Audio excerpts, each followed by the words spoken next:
What's going on YouTube? This is Ipsec. We're doing Absolute from HackTheBox, which at the time of release was insane, but I think there can be an argument that it is now a hard box. And the whole reason behind that is it's an Active Directory machine that uses a lot of protected user groups that blocks NTLM-based authentication. So you're forced to use Kerberos, and when this box released, a lot of the tools did not support Kerberos that well. For example, Bloodhound, you couldn't just use Bloodhound because the main branch did not have Kerberos support. You had to hunt around for a fork or add the support yourself. Also, there's a lot of weird gotchas when you're using Kerberos from Linux. One of the main ones is like LdapSearch won't work if you don't use the fully qualified domain name first in the host file. So there's a lot of just weird troubleshooting things that takes forever to debug if you don't have the experience and know it. So hopefully by the end of this box, you'll be a Kerberos expert, at least, well, no one is a Kerberos expert. You'll know how to interact with Kerberos from Linux and do various things. So with that being said, let's jump in. As always, start off with an nmap, so -sc for default scripts, sv, enumerate versions, oa, output all formats, put in the nmap directory and call it absolute, and then the IP address of 10.10.11.181. This can take some time to run, so I've already ran it. Looking at the results, we see a ton of ports open, actually 12 ports because there's 1,000 total, and we see 988. The very first port is DNS on 53, and its banner tells us it's simple DNS plus, which is common with Windows Active Directory. And if we look down to LDAP on 389, we see the banner does tell us it is Active Directory. The domain name is absolute.htb. And if we go to something that uses SSL, like LDAP SSL on port 636, its certificate has the common name, which leaks the host name of dc.absolute.htb. Now, we could have also got this probably just through SMB. So if we do like CME for crackmap exec, SMB 10.10.11.181, we can see what this returns, but I'm going to guess it's going to be the same thing of the domain and the name of the box. So there's multiple ways you can leak this type of information, but we should put this in our host file so we can start having DNS resolution. So I'm going to copy that, sudo vi etc host, and then we'll do 10.10.11.181, put absolute.htb, then dc.absolute.htb, and the last thing, which is just dc of the host name. Now, I'm making a mistake here on purpose. You should always put the fully qualified domain name first. So we should have put dc.absolute.htb because you'll see later in this video when we do something with Kerberos, this actually creates an issue putting the domain name first. So let's just move on. If we go back to the top, because we kind of skipped through nmap, we do see HTTP on port 80. It's running IIS. We do have the standard like SMB stuff, the Kerberos. Well, this is like RPC, not SMB. Here is SMB on 445. We could list shares and do all those type of things, but I always like starting with web servers first when I see them. So I'm going to go to 10.10.11.181, and we just get a page. If I look at this link in the bottom left of my browser, it's going to freetemplate.co, which is not part of the box, so I'm not even going to bother clicking it. The first thing we probably want to do is identify what type of page this is. It is a Windows server, so it's probably HTML or ASPX. We do HTML, we get the page, we do ASPX, we get A404. We could also try PHP, but PHP on IIS is really odd. You probably won't see it that often. So we don't have much information. If we had like a robust text or something like that, nmap would have found it for us. So what I'm going to do is a GoBuster on this. So we can do GoBuster dir-u, put in this wordlist op seclist discovery, web content raft small words.txt. I'm going to do out file of just gobuster.out, right? And we could also try like absolute.htb. We could do dc.absolute.htb to see if there's anything there. We don't really get anything. So one of the steps, I'm not a huge fan of this box, but there is images, and we can use these images to leak some type of data potentially. So I'm going to do a wget-r for recursive. We'll just do 10.10.11.181. And what this is going to do is just crawl the page and download everything. We can see images here is 4, 5, 6, and that is these images, right? So if I go into that directory, we can go into one of the images. We can do like an exiftool on it. And I do this with like images, PDFs, documents, things like that. And if we look at it, one of the things we have is the author field. We also see the created with Adobe Photoshop on a Mac. So we may want to make sure we have some type of Mac payloads because that's where they're created. But James Robert, right? If we do hero2, we have a different name of Michael Shaffrey. So what I'm going to do is a find dot, and then we'll do type F. So we're listing all the files, and then we'll do an exec and do exiftool, open, close squiggly brackets, backscape the semicolon. I don't know the syntax. Just something I learned. I don't really understand what it's doing, other than it gets the result I want, right? So now I can grep for author, and we have a list of all the authors. And by that, I mean, when I do exec, oddly enough, you don't terminate this in quotes, but you do program, and then this is the variable. So this is going to be the file that gets reported out, and then this just terminates it. If we don't have that, we have missing command to exec, right? So I'm not sure if that's the correct way. I just know that way works. So let's go back to author. Now we can do an awk-f for field separator, semicolon, print 2, because we want everything after the semicolon. And then we probably want to remove the first space. So I'm going to do sed, and then caret space. So line begins with space, replace it with nothing. And looking at this, we have a list of users. So now I can do usernames.text. And if we cat this, we have everything we want. And I just noticed we're still in our 10.10.11.181 directory, which is where we did the wget. So I'm going to move the usernames.text up one directory, move up one directory.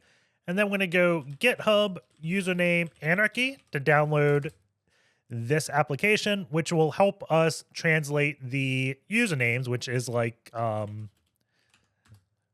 first name, last name, into a bunch of things that may be valid for a domain, right? So let's just do a git pull on this, or git clone, I mean.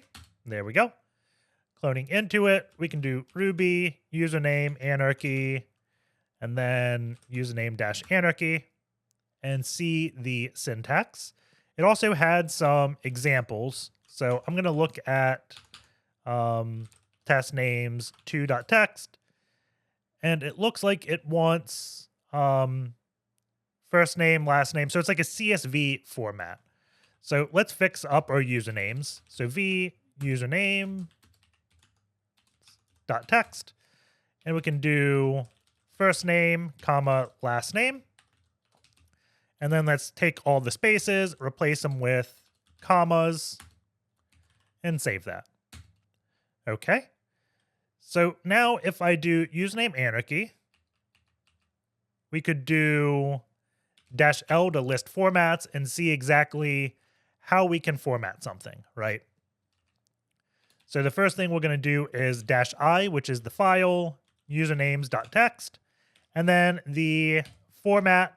If we do F last, that's going to be first initial, last name. So if I type flag, we can see that, right? So there's probably a few formats we want. We want F last, then like F dot last to put a period between it. And then maybe first dot last, right? Hold on. Yeah. This looks right. So we got like first name dot last name, J Roberts. You could also do like first underscore last. That's used sometimes. That did not work. Let's see. First, last. If we had like a limit of 8 characters, we can put limits there. We can do last dot first as well. And that looks good, right? So I'm going to direct that to temp, and then we'll move temp to usernames.text. Edit this to remove the, we don't have the top line. So that's awesome. So now that we have a list of usernames, we can run a tool called Kerbrute, and this will tell us if any username is valid, right? So we'll do Kerbrute, GitHub. We need to make sure we do a search. And actually, I know I have this on my box. I should have just used like some release, but we'll just re-download it, right? Kerbrute Linux, save file, move downloads, Kerbrute, chmod plus x, lowercase, and I don't like having the distro. There we go. So we can do a user enum, and then we do --dc. If blank, it'll look up via DNS. So we can say dc.absolute.htb, the domain absolute.htb, and then the word list, which is usernames.txt. And we see it is telling us all the valid ones. And oddly enough, I think my time is incorrect and Kerbrute actually worked. I didn't expect that. Maybe Kerbrute does time automatically, or maybe this one check, because we're not doing any authentication, really matters, right? But we have a list of usernames. It's first initial, last name. I'm just going to, let's see, is there a -h? There is. Valid users.txt, cat valid. Let's just grep username, awk, print, eyeballing it. I think that is 6. I was off by 1. 7. There we go. Temp, move temp to valid usernames. There we go. So now we have a list of all the valid users on this box. One thing I'm surprised it didn't do is normally it does like a, forget what it's called, some type of Kerber roasting, right? I think an ASREP roast. For some reason, it did not do that. I wonder if that's a time thing. Because I know the next step on this box is ASREP roasting from doing it. And I thought Kerbrute would do it automatically, but we see it did not. I wonder if it's just an old version and we should rebuild the newest version. But first, let's do an ntp date command to sync. So we do, I think, ntp date -s for server, dc absolute.htb. Did that do it? 239. Maybe my date was in sync. Let's see. Date 12/12/12. Whoops. Date 12/12/12. Is it -s for set?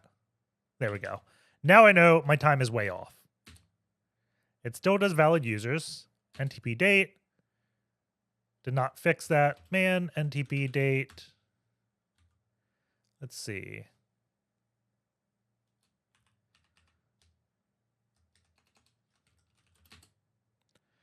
Maybe there's no -s.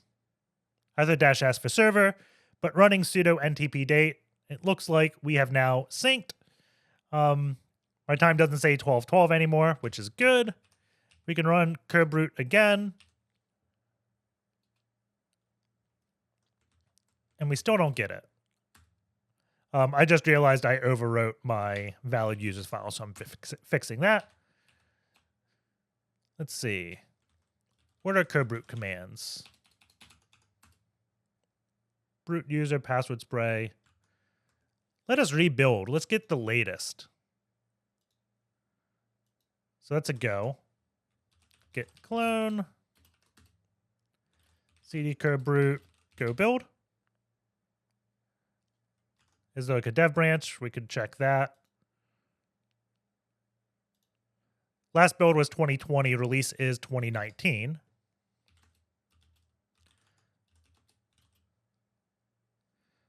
Move Kerbrute.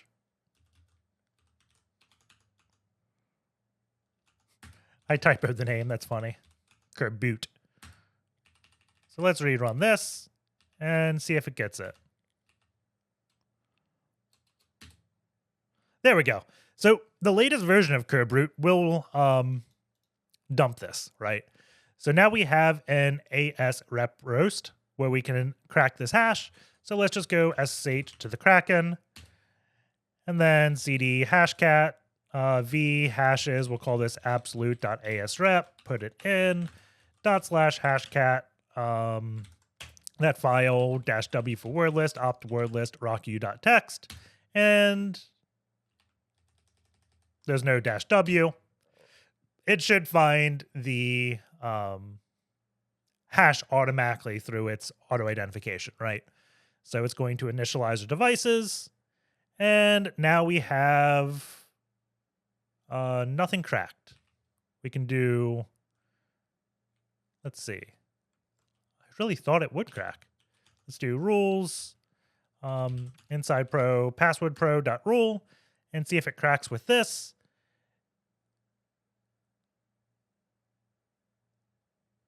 It's taking its sweet time.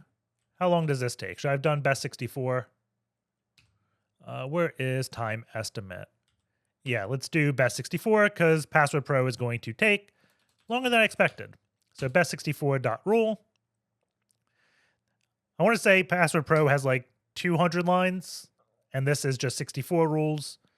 So we can see we're already at 61%.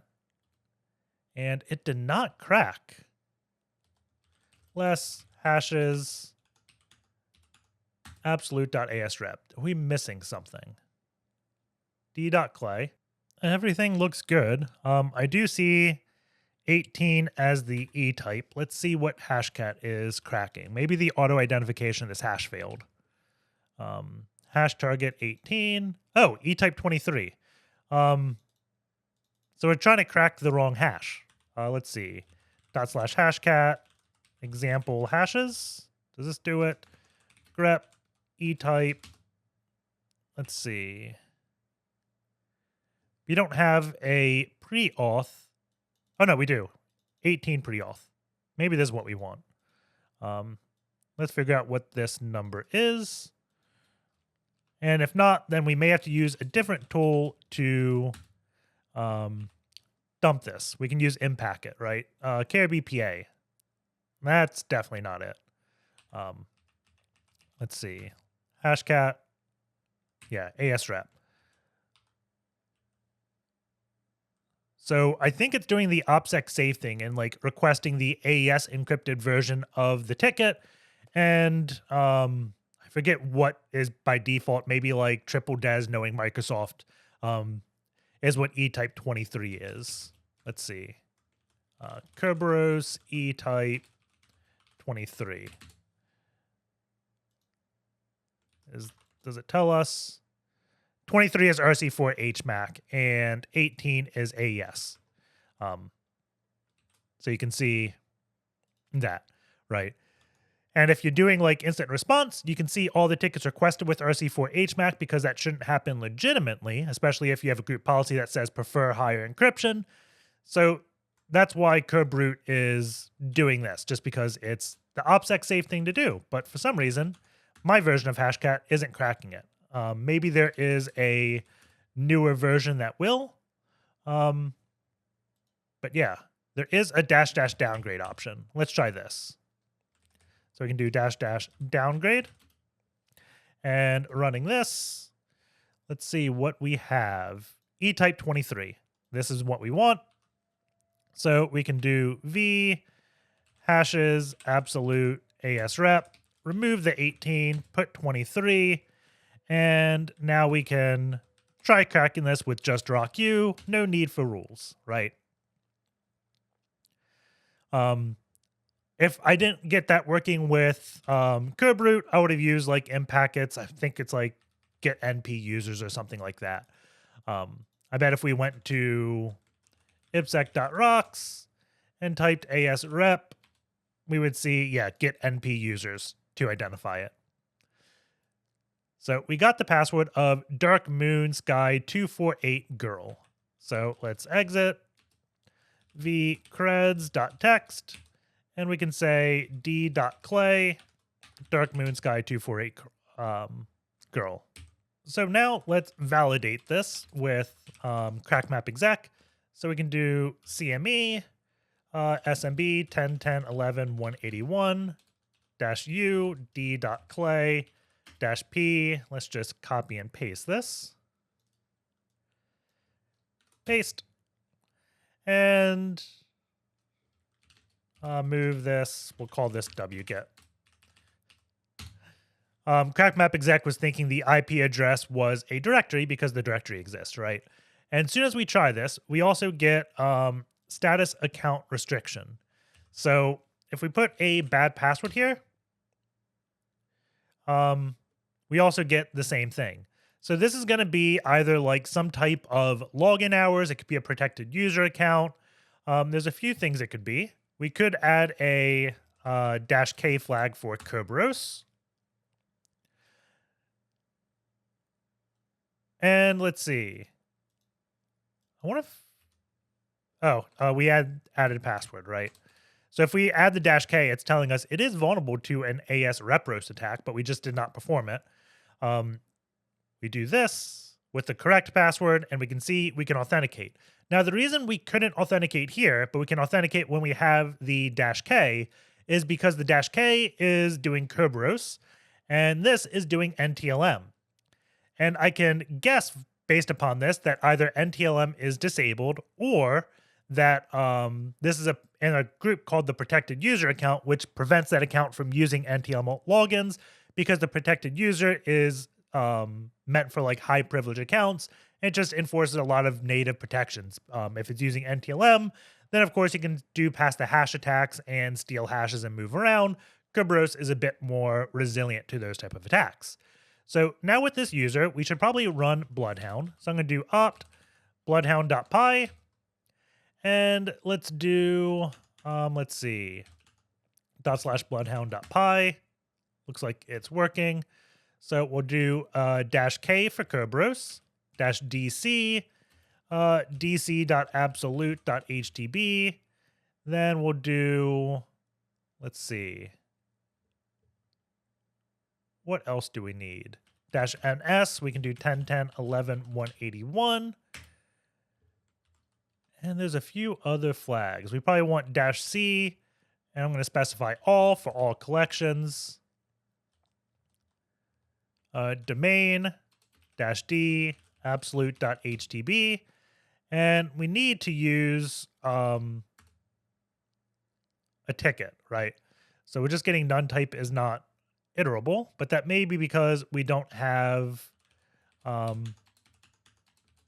ticket. And it's get.tgt.py, which is part of Impacket.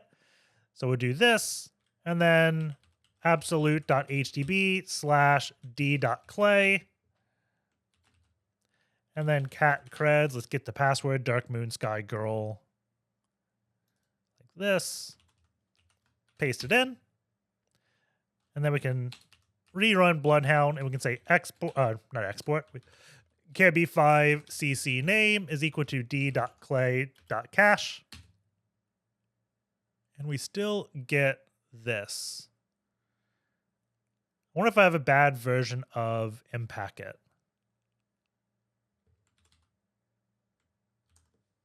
So let's look at this. We specify a Kerberos ticket. We have Bloodhound.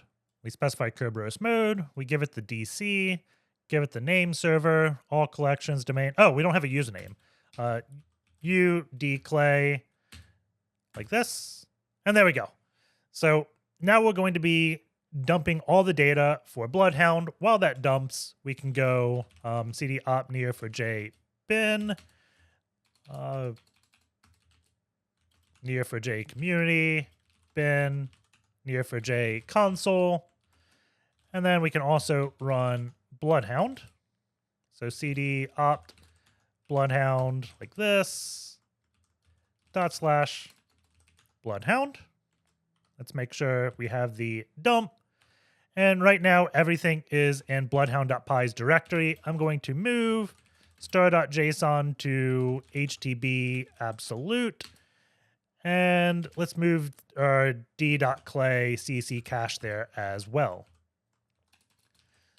So let's go in that directory, HTTP absolute. We have all this data. I'm just going to make directory Bloodhound to move JSON in there. And we can go and execute Bloodhound. And once it loads, we can go to the upload data and go HTTP.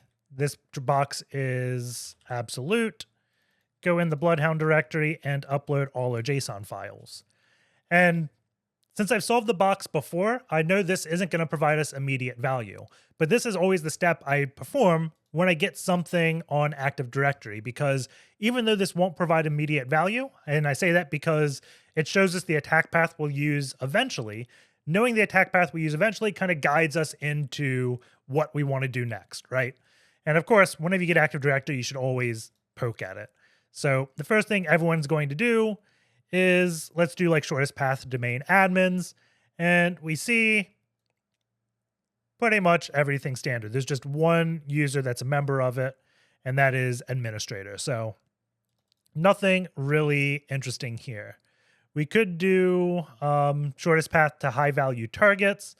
And this is just a mess. We can look at what users it considers high value targets.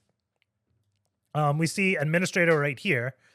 There are a few users down here that we don't know the name of. I can press Control to see them. And we see m.lovegod, service audit, networkers, and WinRM user. These are all interesting to us because WinRM, that's going to mean, hey, we can shell this thing, right? Because we'll have, I'm assuming WinRM user can use PowerShell's WinRM feature to get a shell, right? Network audit has generic right to it. So if we can get ourselves into network audit, then we have generic right to WinRM user, and we can do something called the shadow credential attack, so we can log into WinRM user. It's the attack I think we did back in Anubis. So I'm going to mark that high value, and the users here high value. We got this networkers group, so we can go to networkers, go to unenrolled members, and see all the members here. And I'm also going to mark them high value, right? So let's do high value, high value. So if we go to one of these, I'm going to do m.lovegod just because he was both had write access outside of the networkers group and inside of it. And there is this transitive control thing, which is going to show us pretty much the same attack path we saw earlier with WinRM on high value targets. It's just a little bit cleaner, right? We can see m.lovegod is a member of protected users, networkers, network audit, domain users. We have the WinRM user here, but it just shows what he can do, right? Super handy view. We can also look at the user we have, D.Klay, and then we're going to mark him as owned. And let's see, shortest path from owned principles. Where is that? Under analysis, shortest path owned, absolute D.Klay. I don't know why it did that. No data returned. So we don't have anything. We could see what he's a member of. So let's see, where is that? Extra properties, group memberships. Whoops, unenrolled group. So this will show us what D.Klay is. He is a member of protected users, so that's why we couldn't use NTLM login. He's also a member of photographers. And then a bunch of stuff that's just default accounts. We could look at photographers, see other users in this, unenrolled members, just other users in the box, none of them high value, right? So there's not much information we're getting from this. We could just look at all users on the box. Let's see. It's probably going to be domain users, direct members. And we can see all the accounts. We got service audit. We have service SMB. I'm also going to mark that as a high value target because I'd presume this lets us do NTLM login. This account probably is not a member of protected users. So let's go click on him. Member of, oh, SMB is a member of protected users. It probably just has more access over SMB shares, which is something we haven't looked at yet. So let's get out of Bloodhound and see if D.Klay can access any of the SMB shares, right? So let's do CME. Well, first I want to cat creds.txt, then CME SMB 10.10.11.181 -u d.klay -p. We'll do dark whatever. Okay. And then we do -K. I'm going to do -H because I want to see exactly what the flag is. --shares. So let's run this to see if we have any access over file shares, right? So we only have read access over IPC, net login, sysvol. There is this non-standard share called shared, but we don't have read access. So I'm going to guess that service SMB will be a key there.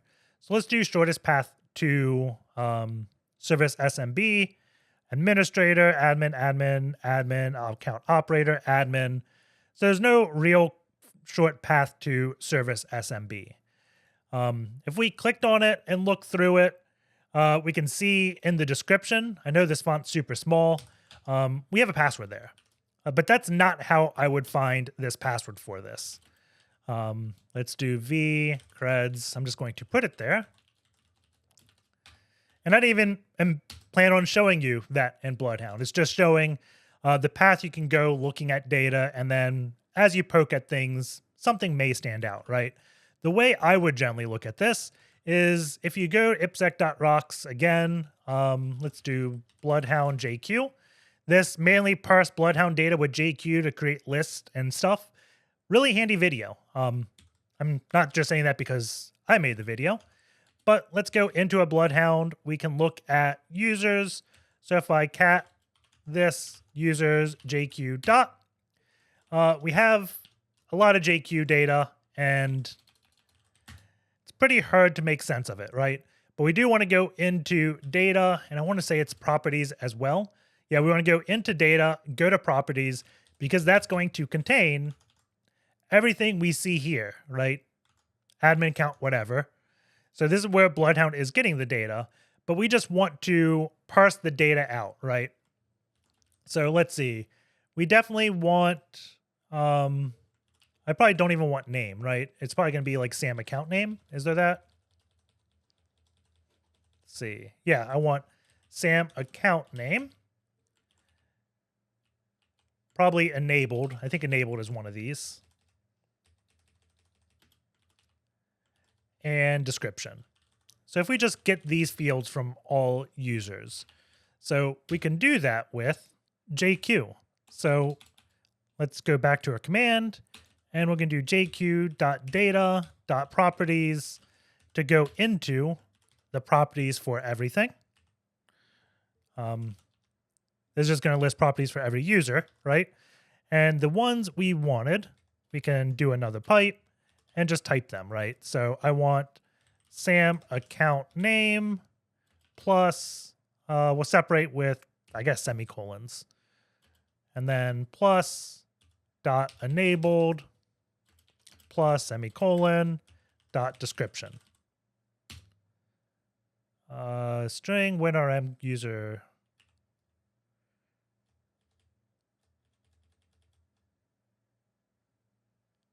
WinRM boolean. I wonder if I don't want enabled. There we go. I probably need to do some flag for enabled, because the issue I was getting there is it was treating enabled as true or false, not a string. I don't know off the top of my head what to do there. I'm sure it's in that video that I linked before, but we can just do Sam account name and description for now, and we get a list of everything. And in the video, we also put a Boolean logic to hide everything that doesn't have a description. But for this video, this is fine of us just saying absolute SMB service, right? So let's copy this. And is this where we also ran our CME command? It is. So now if I do the same thing, we should see something slightly different. Oh, we have the wrong password, or wrong username. SVC_SMB. There we go. And it's listing all the shares. What's going on? This is Ip from the future. if you didn't want to run Bloodhound for all that enumeration, you could simply do it with a LdapSearch command.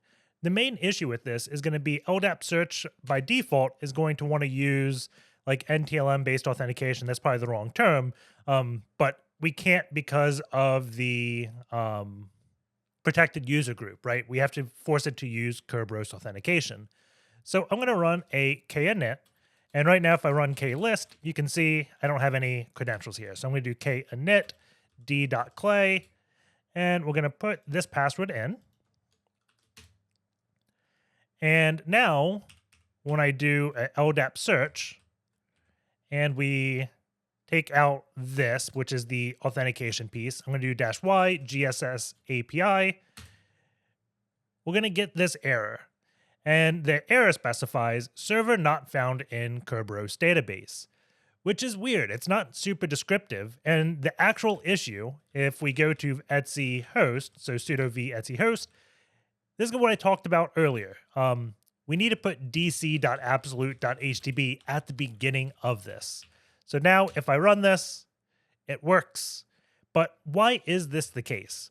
It took me a while to kind of figure this out because it was just crazy to me that the order of the host file mattered, right? But if we open up Wireshark and do the same thing, so I'm going to do sudo Wireshark. We can go to ton 0. We're going to run this. And if we look, let's stop this. And if we look up here, we can see the server responding to us, principal unknown. This doesn't really tell us that much, I think, if we look at Kerberos error. Actually, maybe it does. We have Kerberos error. The realm is absolute.htb. Realm is domain. If we look at sname, we have 2 items. It's an LDAP and absolute.htb. If I go to the TGS request, we can also see the same exact thing, I think. Let's see. Kerberos, TGS, request, body, absolute.htb. So let us change our host file and change those 2 lines. So sudo vi etc host. Let's make sure dc absolute.htb is at the very beginning of this line. And we're going to restart Wireshark. Run it again. Not close it, but stop it. And we want to look for that TGS request. We got a lot more data here because it actually worked. But if we look at this, let's see. Bind. Where is the TGS request? So ping. Bind. Did we miss it?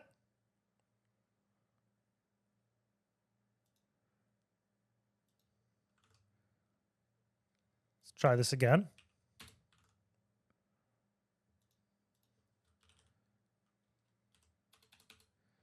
I was thinking I could just search through Kerberos. But I don't see an actual like TGS request. And that kind of makes sense because everything matches and we're just using our existing ticket. So I don't think we have to make that request. If we drill down the bind request, I bet we're going to find it. So we go into SASL, we're doing the GSS API authentication, generic security service application program interface. Did not know that. Let's go in the Kerberos blob, go into Kerberos. Let's go into the ticket. We see what we saw before. So absolute.htb, sname, and now the string says dc.absolute.htb. So this all makes sense because the host name is the actual client, right? And if we just have the host file, we start with absolute.htb. When it does a reverse lookup for 10.10.11.181, it doesn't know which of these names to choose, and I'm guessing it will just choose the very first one and put that in there. And if that's wrong, then Kerberos fails. Like Kerberos is specific about 2 things. First thing is going to be host names. The second thing is time. So if it's not a time issue, it's a DNS issue, essentially. But now that we have this working, and I said that as I undid what I did, we can now use LDAP in order to dump all the descriptions of the user, right?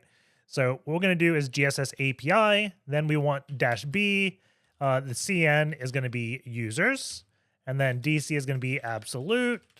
And then DC is HTB.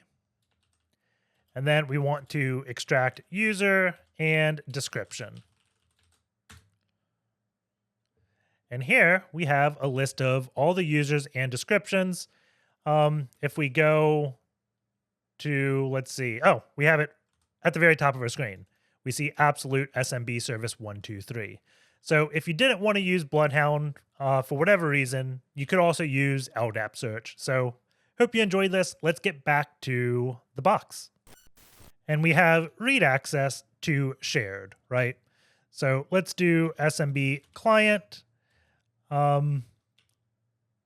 Actually, we have to get a TGT probably. So let's do get TGT.py and then absolute.htb / svc_SMB. And paste in this credential, saving ticket. So now we can do a SMBClient.py -k absolute.htb svc smb. And let's do Kerb5cc name is equal to our ticket name. I think that's all we need. Let's see. Cannot import keysim. I wonder if this is going to be my Impacket being screwed up. Let's see. Let's go cd opt Impacket. And then we'll do a Python 3-m. Well, first I'll do a git pull. Let's make sure we're on the latest.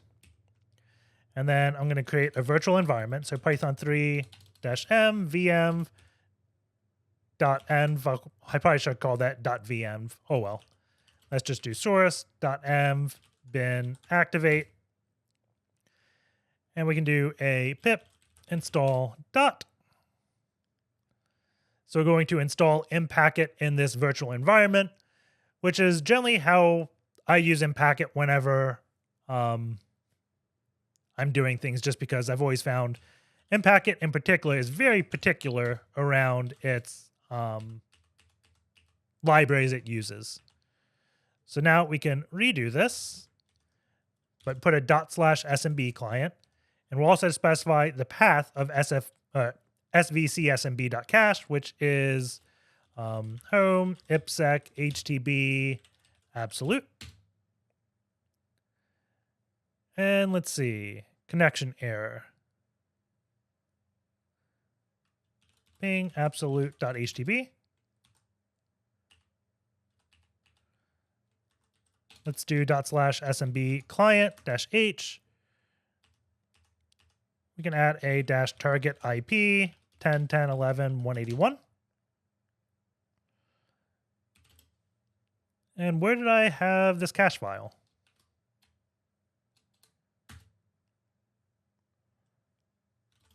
Not there. Weird. Find .grep C cache. I added in Bloodhound. There we go.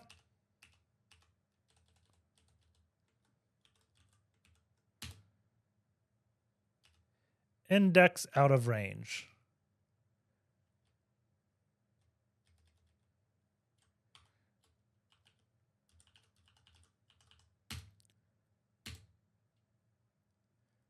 Okay, so this is the error I think I was talking about early in the video.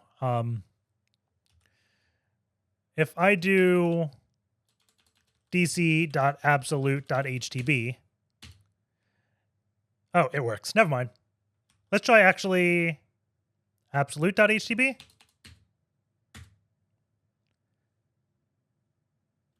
That did not work. It definitely wants the DC. Okay. Let's just list the shares. So we can do a help. And let's see, is it just shares? I There we go. That's how we list it. And we can use shared, run a ls, and we see there's two files, compiler.sh and test.exe. So let's get compiler.sh, get test.exe, exit. And now I'm just going to move these two files to HTTP absolute. And we can take a look at them. So if I cat compiler.sh, first I'm going to deactivate my virtual environment. We can see this is going to be coded in nym, which makes it very tough to debug, especially when we see it stripped. So I'm not going to bother even running this in Ghidra because I don't know really how to debug or do that with nym files, right? We can try running it in wine, and it does not look like wine's working. We just get failed. If we do -h, we get failed as well. So what I'm going to do is copy this test.exe over to my Windows box. But before I do it, I'm going to set up this box that I'm on to become a router so I can access the HTTP environment from Windows without having two VPNs, because you can't run two VPNs simultaneously. And I don't like having to close OpenVPN on Linux to switch to Windows and then close it on Windows to switch back to Linux. I like just having one router that I can access both with. So let's do that real quick. And if you want to go more in depth with exactly what we're doing, if you search like Windows VPN, you can see in the Sharp video, I have more verbose instructions here, right? So that's where I would go to get more. The first thing we're going to do is enable IP forwarding in our kernel, which it probably already is, but just a habit to always enable it. If you don't do this, chances are it will be disabled for you and you'll be scratching your head why it didn't work, right? Sudo echo 1. I did not expect that, actually. Let's just cat it. It is already set, so that should be fine. Let's do our IP tables rules now. So let's do sudo IP tables -a forward. Our input device will be ton0. And I think our output device is eth0, but it could be like ENS160, right? It is eth0. And then we want the state to be related or established. I'm going to accept it. So accepting packets on our input and sending them, or on our ton and sending them out eth0. Let's see. Accept has to be capital. There we go. And now we pretty much do the same thing, except we want to now go in on eth0, out on ton0, and this is just accept, right? So what we have now is if our Windows box sent a ping to the HTTP network and used our Linux box as a gateway, it would be forwarded. The issue is it wouldn't rewrite the IP address, so the HackTheBox machine would get the IP of my local network, which is probably like 192.168.58, and that would be wrong. It wouldn't know how to get back, right? So we have to create a masquerade rule or a NAT rule to rewrite the IP address. So we can do IP tables -t nat-a post routing. The source network's going to be 192.168.58.0/24, and I got that because that's what this is, right? 192.168.58. And then we do ton0-j masquerade. If I spelled that correctly, it should work. So now if I go over to Windows, I should be able to ping this box if I set this guy to be my gateway. So 58.230. So I'm going to go over to Windows, CMD, and if I ping 10.10.11.181, of course it doesn't work because we haven't done the route command. So I'll do, also I want to make sure ipconfig. It is also a 58 IP address. So I am on the same network as my Linux machine. So let's do route add 10 10 11 10 0/23. The net mask is 255.255.254.0, and we want to send it to our parent machine. Let's see. Bad argument.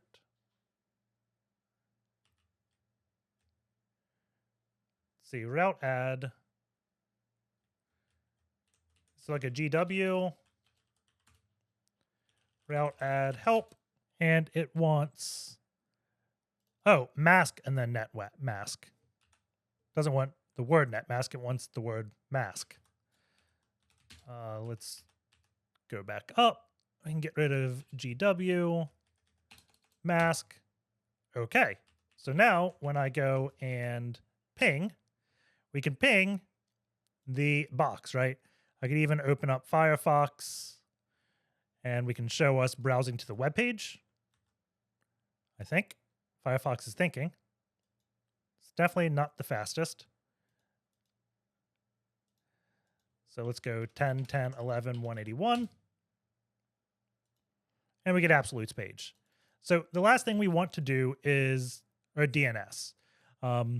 So I'm going to just add it to my network adapter. So I always use this DNS server, which will break internet on my Windows machine, but I don't care about that right now.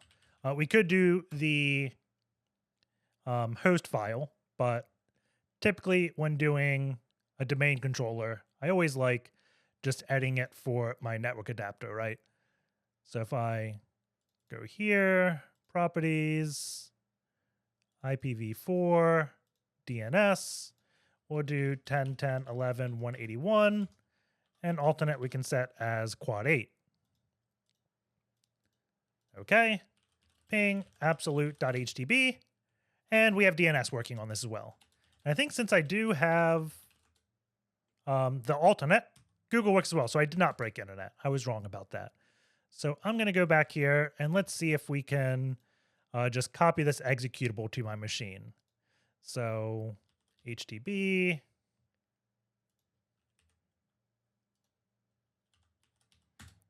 Then what is it? Absolute. Where's test.exe? We can copy. Go here. Does not look like it wants to. Copy. Okay, so maybe we can just do, I'm curious now, we may not be able to transfer it with a web server. I'm going to make a directory www, move test.exe to www, python3-m http server. And I say that because the IP tables rule, maybe it will forward us or something.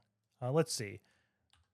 192.168.58.230, port 8000. Nope, we can download it. Awesome. So we can copy this, allow download. There we go. Show in folder. Then paste it to a desktop. And now we can go to a desktop and execute test.exe. And it doesn't look like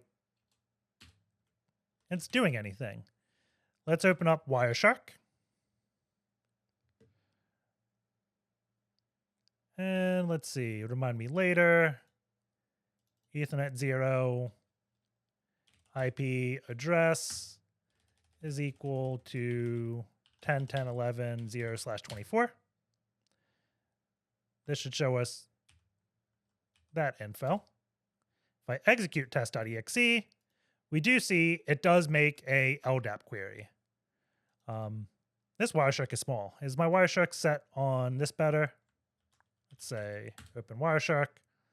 Because I'm using this as a router, I can also Wireshark here, right? I need to do sudo. Sudo Wireshark. Ton 0. Yeah, that font is bigger. So Let's execute it. Go back here. We can see the LDAP connection. So let's follow TCP stream, and we see absolute.htb/m.lovegod is absolute LDAP 2022 bang. So if I copy this, this will be the password of this. We could also, instead of following stream, drill down here, and let's see, that's the response. We can do the request, find request, name, absolute m.lovegod, authentication simple. Oddly enough, there is no period. I wonder if periods don't matter in Windows. Did I just learn something? Let's see. CME SMB -u m.lovegod -p. What was it? Absolute LDAP 2022 bang. I think I closed Wireshark. Whoops. Absolute LDAP 2022 bang, like this. And we probably have to add -k, right? Yeah. So we do this. It accepted. If I just do m.lovegod, does this work as well? Principal unknown. 2 periods. So periods do matter. I'm not sure. Maybe in LDAP it doesn't. I'm honestly baffled why that did not have a period, or maybe I'm blind. But we do see we can log in with absolute LDAP 2022. So now if we go back to this, we can mark m.lovegod as owned. We also can mark like the SVC SMB as owned. But if we go to m.lovegod, let's do the, where is it? Generative object control. We can see he owns this group, the network audit group. And since he owns it, he can write things to it, right? Or he can change this object. So I'm going to add myself into the network audit group, which is then going to give me generic write to the WinRM user, which then allows me to do shadow credentials, right? And we could right click, do help, and see all the abuse info on how to do this, right? But this is gonna be Windows instructions, which we could easily do now that we have a Windows thing mapped up. We could just import PowerView and do it.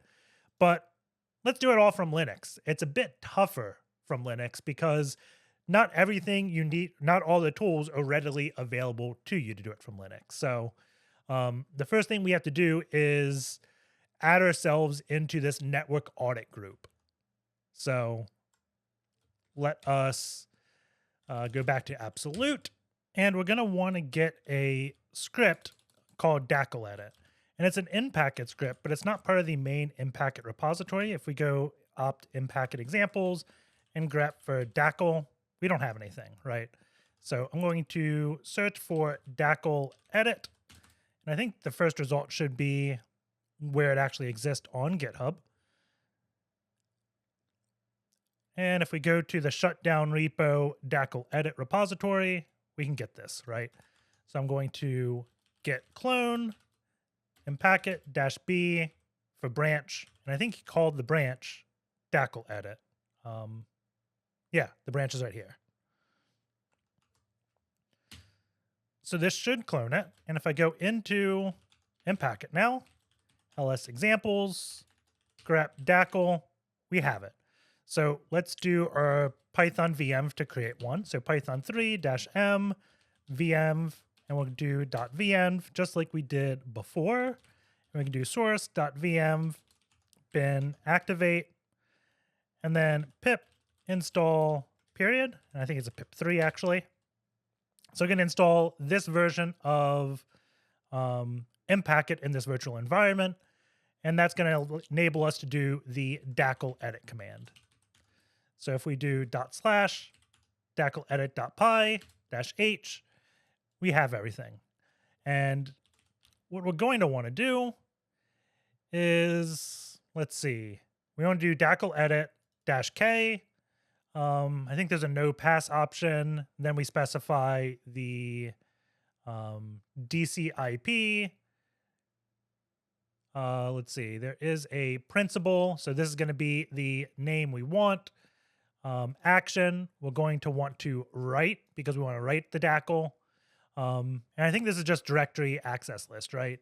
And what rights we can give it, I'm going to give it full control. So let's do this. Let's do DaclEdit -k, no pass. Let's see. Do we have, I don't think I have a TGT for this user yet. HTB absolute. I don't. So let's go here and just do a get TGT. And then absolute.htb / m.lovegod. The password absolute LDAP 2022 bang. Okay, we got the ticket. So now we can do this. DaclEdit -k, no pass, -dc IP, dc.absolute, it wants IP address, so 10.10.11.181. The principal we want to add will be m.lovegod. We add them to the network audit group. I think that's network audit. Network audit. The action we want is write. The rights is going to be full control. And then we authenticate as absolute.htb / m.lovegod. And Kerbrute 5cc name is equal to home ipsec htb absolute m.lovegod.ccache. So I think this is going to be good. And we have the DACL modified successfully. So if I ran Bloodhound again, it would show us being a member of, we would have full access to this instead of owns. Or maybe own is above full access. But right now, we can now write to network audit. So we can do a netrpc command. So netrpc group, add members, and we can always do netrpc and help, and it shows how to do things, right? So we can do add members to the network audit group, or we can do add mem help. I thought we could. Is it -h? Add mem. Let's see. Help, add mem. I forget how to list the options here. Is it --help? Nope. --? Is how we could do it. So that's going to show, I think, what we can do. Or, let's see. Net help, add mem. I'm not sure. But we do network audit and then -u m.lovegod -k -s, specify the DC, so dc.absolute.htb, and then the user we want to add. We did not end this quote. Absolute LDAP 2022 bang. We need to add a -k.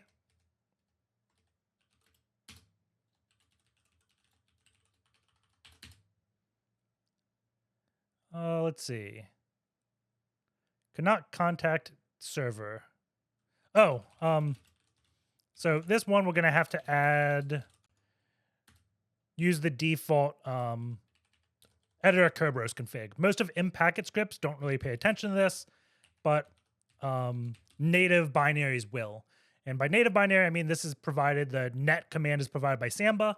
So, yeah. So I'm going to edit WinCorp since that's the last machine I did. And this is going to be absolute. And we do lowercase. And then Hathor for DC. So now that should be set correctly. Absolute LDAP 2022 bang. sudo v, let's see, NT account restriction. Let's just do a k init. What is it? Absolute.htb / m.lovegod.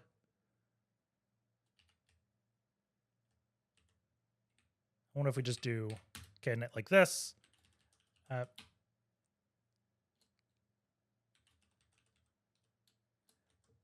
I've said the password so many times, but I just forgot it.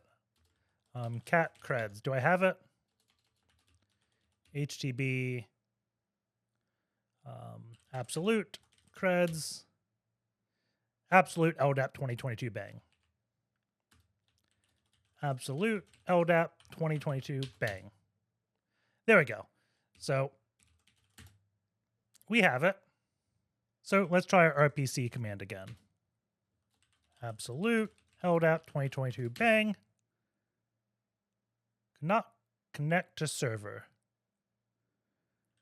I'm not sure why I can't. My only guess is it's trying to do extra DNS queries. So I'm going to edit my resolve.conf to be name server 10.10.11.181, and then we're going to rerun it. It's telling me it can't connect to the server, which I know we can.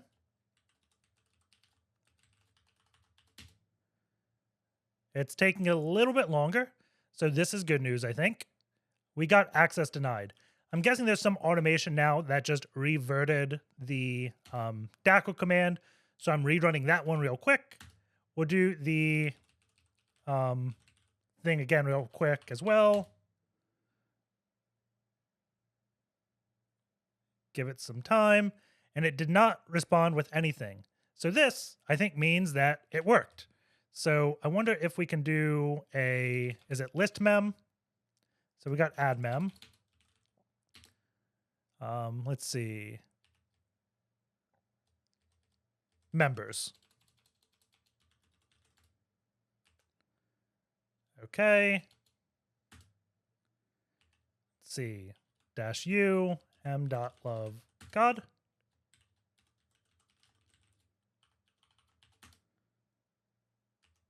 We have to specify the domain, which was -s.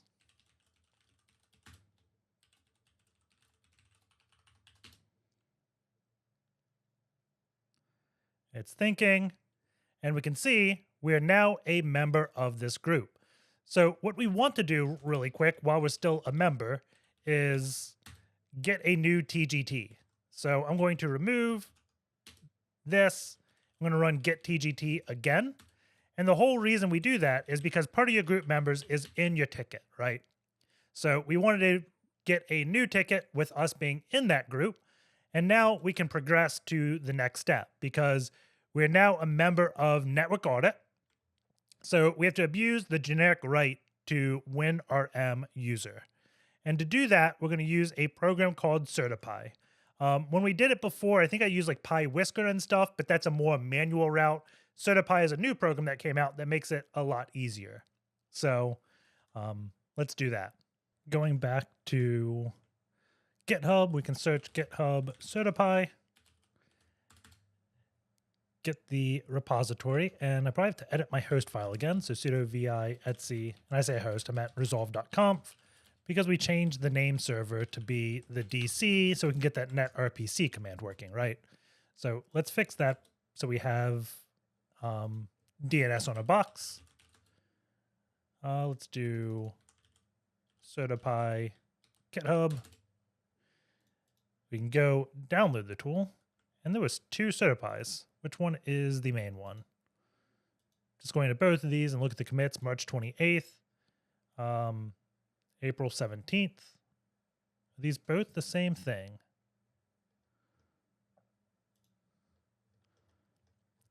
This looks more like what I want because we want to do the shadow command right here. So I'm going to get it for ly4k. We can do a git clone, Certipy, go into Certipy, and let's see.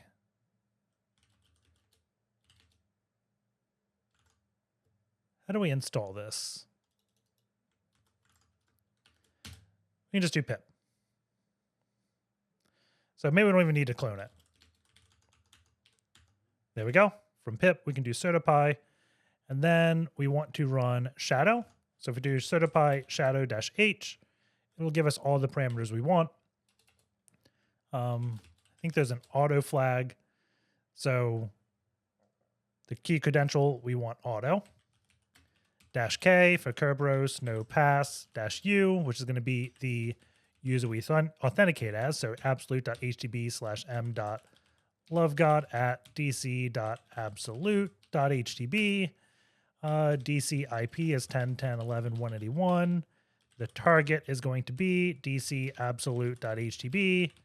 And the account is WinRM_user.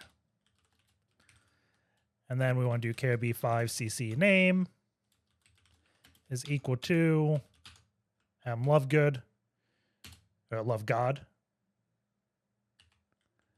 And it's just one dash, not two dashes. And let's see what this tool does. It is definitely thinking. Wonder if do we have DC in our host file? We can try pinging it. Yep. So there we go. It is trying to get the TGT. So give it another, hopefully 30 seconds, and we'll get it. I'm not sure exactly where the delay is, but we have it. And we have the NT hash for the WinRM user and also the ticket, right? So now if we do evil WinRM, we should be able to get a session with this guy. So -r, we'll do absolute.htb -i 10.10.11.181. Let's see. -k is priv key. User pass.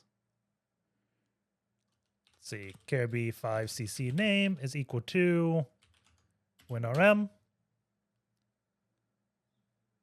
GSS failure. What are we missing? It is Kerberos. So let's try putting the host name where it says IP. Which sounds weird, but let's try that. And there we go. Now we have access. So now we have a low privilege user on the domain controller. Do IP config. We can see we're definitely 10.10.11.181. If we do host name, it's going to be DC. The privilege escalation on this box is really hard to find via enumeration. The attack is KRB-Relay. It drew a lot of attention around the time this box was released, and it was dubbed as a can't patch vulnerability. Microsoft eventually did patch KRB-Relay, and essentially if LDAP signing is not enabled, we can do some trickery similar to like Rogue Potato and stuff to relay a thing and get extra privileges or reuse the system credential, right? And that explanation probably did not do it justice.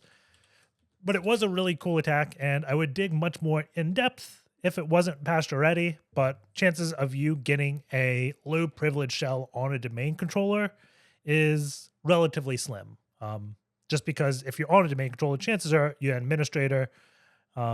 This is still a vulnerability in other things, but how it's showcased in this box is a bit odd, right? But let's just go ahead and run this. We're going to use KRB-Relay, and we're going to add ourselves into the domain administrators because it allows this add group member. And instead of compiling it, I'm just going to pull it from sharp collection. So if I go cd opt sharp collection, net framework 4.7 any, we have all the tools here. I'm going to do KRB-Relay.exe. There's also KRB-Relay up, which kind of makes it easier, but it's more of just like scripted commands against KRB-Relay. So I'm going to mainly use KRB-Relay. This is created by Cube, who used to work at HackTheBox. But let's go HTB, and the name was absolute. We can go to a directory. We can write like program data, and then upload KRB-Relay.exe. And it's going to take a little bit to upload. It's not the fastest through Evil WinRM, just because I think it's doing it like through base64 and standard in and out of this terminal. So not the fastest. If I used like PowerShell or curl to download it on the Windows, it would go much quicker, but it would take a little bit longer to type those things out. So while that goes, we can kind of just copy and paste the command to see if it works right out of the box, which I don't think it will. So add group member, we'll do domain. Is it domain admins or domain administrators? Let's see. Domain admins. So we do that, and then we can do winrm underscore user. I think that's the username. Let's double check that. Winrm underscore user. Okay, let's see what happens. Session 2 does not exist. If we get rid of this session 2, we can try running it to see what happens. It's going to relay the context. I'm assuming it's going to error out soon. I think we also have to specify a port. Let's see, is there a port used in this?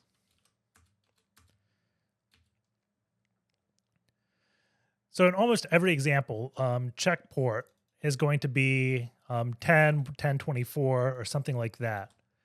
And I think we have to specify the port in the syntax. Or maybe 1024 isn't open. Let's just try -port 10. Does this change anything? Oh, shoot. The issue is this SPN. It's definitely not dco1.htb.local. It will be dc.absolute.htb. What if we don't do port now?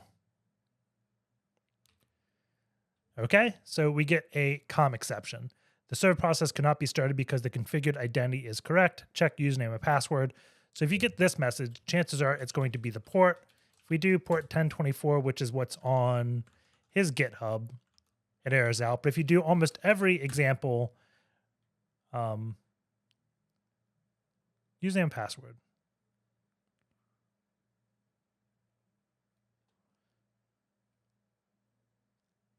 I wonder if this is going to be a CLSID issue.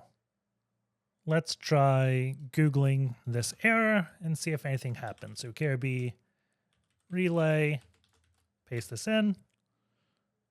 Of course, we have to click Google.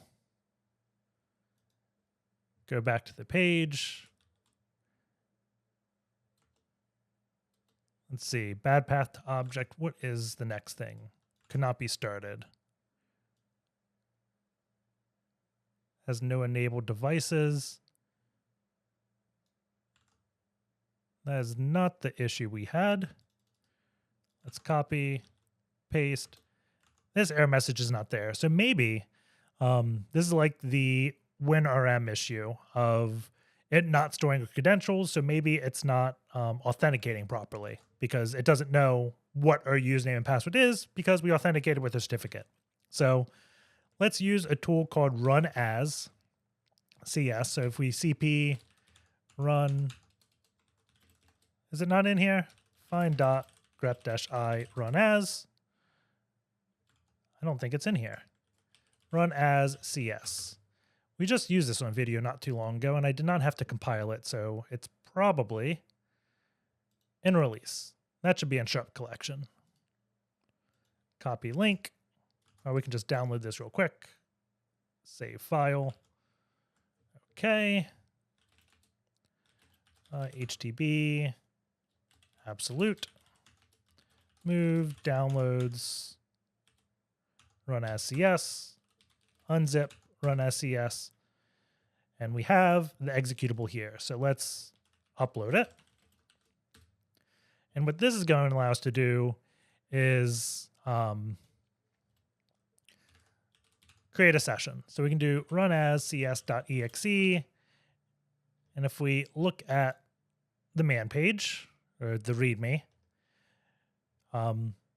we have some options we can do. Let's see.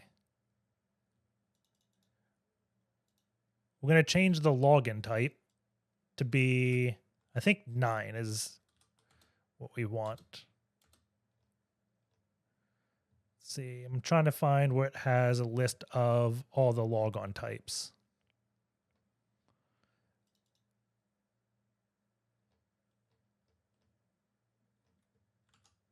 Let's see, run SCS. If we do -h, if we do -l-h, there we go.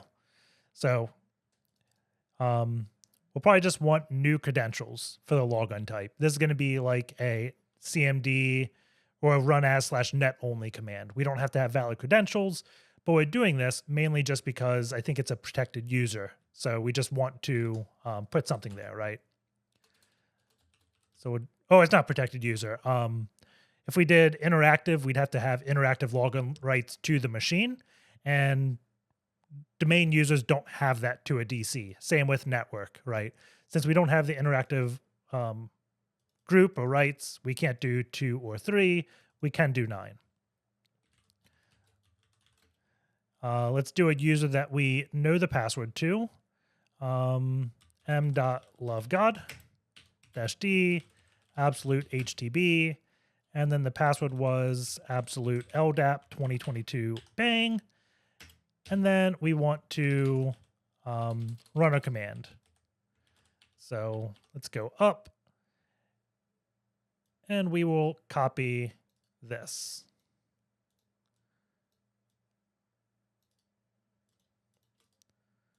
Okay.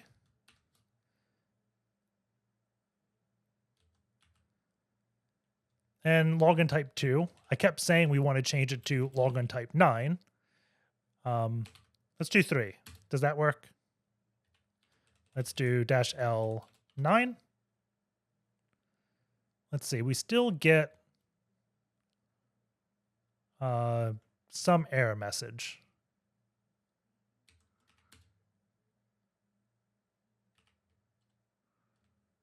Let's see.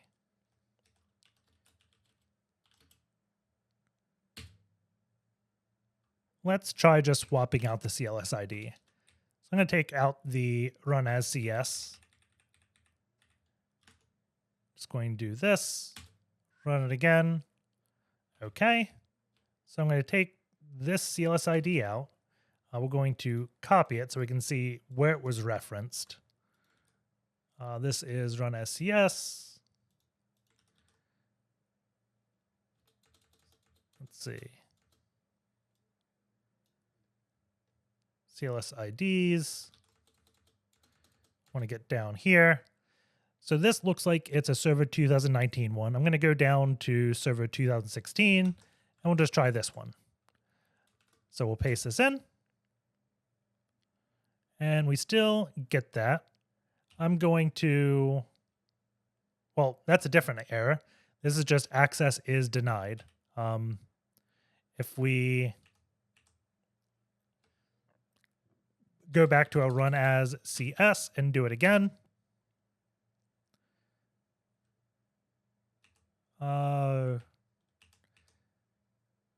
We screwed something up.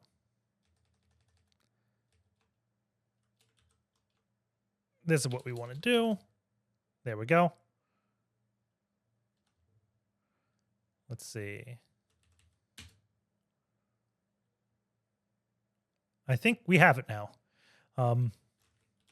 We have quite a bit, and it ends with LDAP success. So if we did like a net users WinRM user, we should see, or I thought we would see, it being a member of domain administrators, but it still says domain users. Let's see. Net group domain admins. Just that one.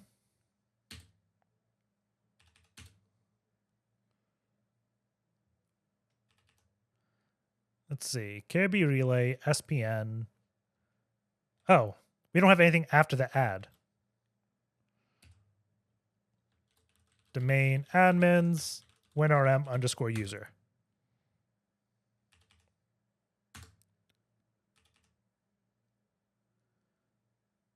Let's see. Add dash group member.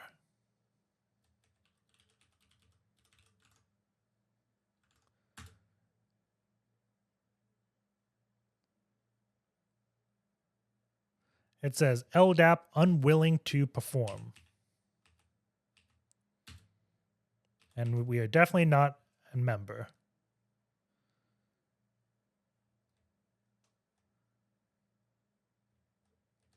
Let's see.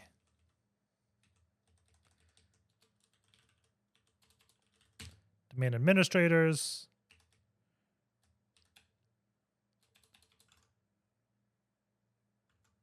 It's using SRV admins, which is not a thing.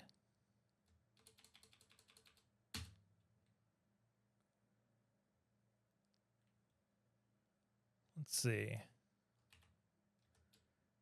Do we have to do it on ourselves?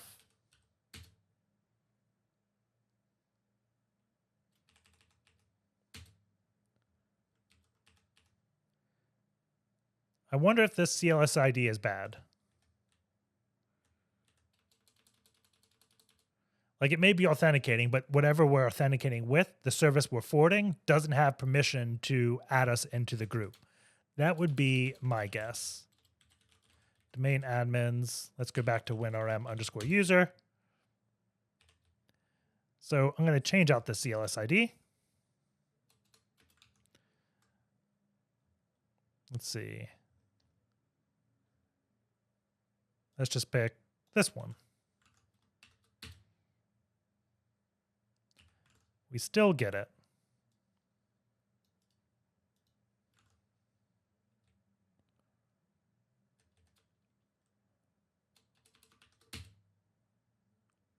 LDAP unwilling to perform. Let's see. I'm just going to copy this out. V temp.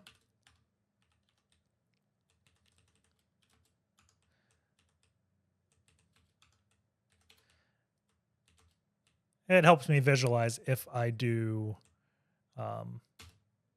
something like this. So I can see all the arguments we are passing. Okay. So I think everything here is good. I'm guessing it's just the CLSID is bad. The best resource I know to get CLSIDs is Juicy Potatoes repo. So if we do Juicy Potato, we can actually get to it on GitHub. I thought that was going to be a weird Google search, right? But if we do this, let's see, CLSID. If I click this, does this bring me to the page? Let's see. 2016 standard. We could probably grab like the CLSIDs that we used and see what it went to. This one, I don't know what it goes to. Is this a table? A really good one to use is TrustedInstaller. So let's grab TrustedInstaller CLSID. Get rid of the brackets because TrustedInstaller is always going to be running as system. So we'll see if where it errors out here. So I put this for the CLSID. And we still get LDAP unwilling to perform. Let's try going back and doing just administrators instead of domain admins. Specify the local version of the group. Maybe let's not put this in quotes. Wait, that was it? It was the quotes? Run as CS user. This is an old CLSID. Let's do administrators. Insufficient access is what we get if we use a CLSID that doesn't work. If we go back to the example, what was the other one we used?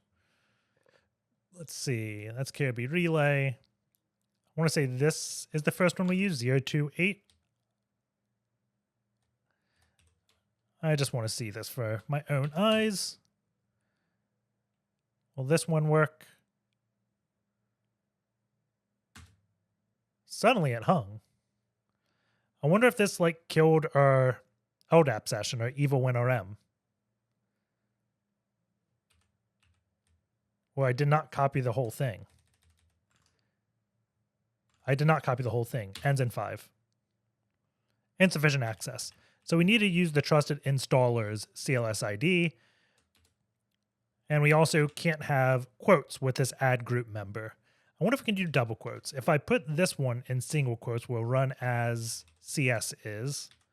And then we do this one in double quotes. Does that work? Is it the single quote or the double quote that screwed me? It was the single quotes. So if I do domain admins, that did not, I guess it passed it as 3 arguments. Oh, well. So when using this, always do double quotes or no quotes for add group member. Lesson learned. So if we do net user winrm underscore user, we can see it is in administrators. So I'm going to exit. We're going to reestablish our session. So now we should be able to go into C:\user administrator, desktop, and get the flag. So that will be the video. Hope you guys enjoyed it. Take care, and I will see you all next time.